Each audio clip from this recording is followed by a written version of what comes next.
एक अधूरी प्रेम कहानी। एक लड़का था। लड़का का नाम था समीर। समीर एक गरीब घर का लड़का था। समीर को एक अमीर घर की लड़की से प्यार हो गया। लड़की के प्यार में पागल समीर अपने आप पर काबू न रख सका। एक दिन उसने लड़की को प्रपोज कर दिया।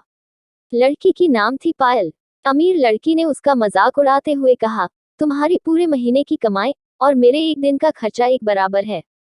बस इतनी ही बराबरी है हम दोनों में, और बाकी सब जमीन और आसमान जैसा है। तुम सोचते हो कि तुम जैसे किसी से मैं शादी कर सकती हूँ? मैं तुमसे कभी प्यार करना तो दूर, ऐसा सोचना भी पसंद नहीं करूंगी। इसलिए मुझे भूल जाओ और अपने स्तर की किसी और को ढूंढो और उससे शादी करो।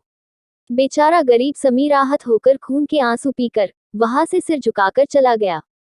इतनी कठोरता से ठुकराए जाने के बावजूद पता नहीं क्यों समीर उसे कभी भी भुला नहीं पाया। शायद सच्चा प्यार ऐसा ही होता है। इस घटना को लगभग 9-10 साल बीत गए। एक दिन समीर और पायल गलती से एक शॉपिंग मॉल में एक दूसरे से टकरा गए। पायल ने तुरंत समीर को पहचान लिया और कहा, अरे तुमने अपने स्तर की कोई लड़की ढूंढकर उससे शादी की या नहीं? मैंने अब एक बहुत ही स्मार्ट आदमी से शादी कर ली है, जिसकी एक महीने की सैलरी 5 लाख रुपए है। समीर पायल की अब भी परवाह करता था। वो उसके दर्दनाक शब्दों उसने आज भी पहले की तरह ही सुनकर अपने आंसू रोक लिए और कुछ नहीं कहा। पायल अकेली मॉल नहीं आई थी। उसका पति उन्हें बातें करते देख उनके पास आ पहुंचा। पायल इससे पहले कि कुछ बोल पाती, उसके पति ने तुरंत समीर को पहचान लिया और कहा, सर आप। गुड आफ्टरनून सर, मुझे लगता है आप मेरी पत्नी से मिल चुके हो। गुड आफ्टरनून, समीर ने पायल के पति से कहा। फिर पायल की पति पायल को बोला, डार्लिंग, मैं चाहूंगा कि तुम मेरे बॉस से मिलो। ये 100 करोड़ के उसी प्रोजेक्ट के स्पॉन्सर हैं जिस पर मैं काम कर रहा हूँ। पायल सिचुएशन का यू टर्न देख हैरान रह गई। अब साफ दिखाई पड़ रहा था कि न तो उसकी आंखें नहीं मुंह कुछ भी कह पाए ऐसी स्थिति थे। समीर बस मुस्कुराया और कहा, ठीक है मिस्टर, मुझे जाना होगा। मेरे पास करने के लिए बहुत महत्वपूर्ण चीजें हैं। आज आपको देखकर बहुत अच्छा लगा। आपका दिन अच्छा रहे। कुछ देर के लिए पायल और उसके पति बस समीर को जाते हुए देखते ही रहे।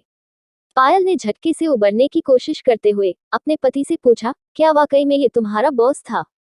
हाँ डार्लिंग, काफी विनम्र व्यक्ति है ना, लेकिन उनके जीवन के साथ काफी दुखद कहानी जुड़ी हुई है। उन्होंने एक बार मुझे कहा था कि वह एक लड़की से प्यार करते थे, लेकिन उसने उन्हें छोड़ दिया क्योंकि वह तब गरीब थे। इस वजह से उन्होंने जीवन में कड़ी मेहनत की और क्योंकि वह होशियार है, वह सफल हो गए।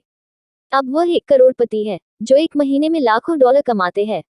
लेकिन मैं ये जरूर कहूंगा कि वो उस लड़की से एकदम सच्चा प्यार करते थे, इसलिए वो आज भी अपने जीवन में आगे नहीं बढ़ पाए हैं। उन्होंने अब तक शादी नहीं की है।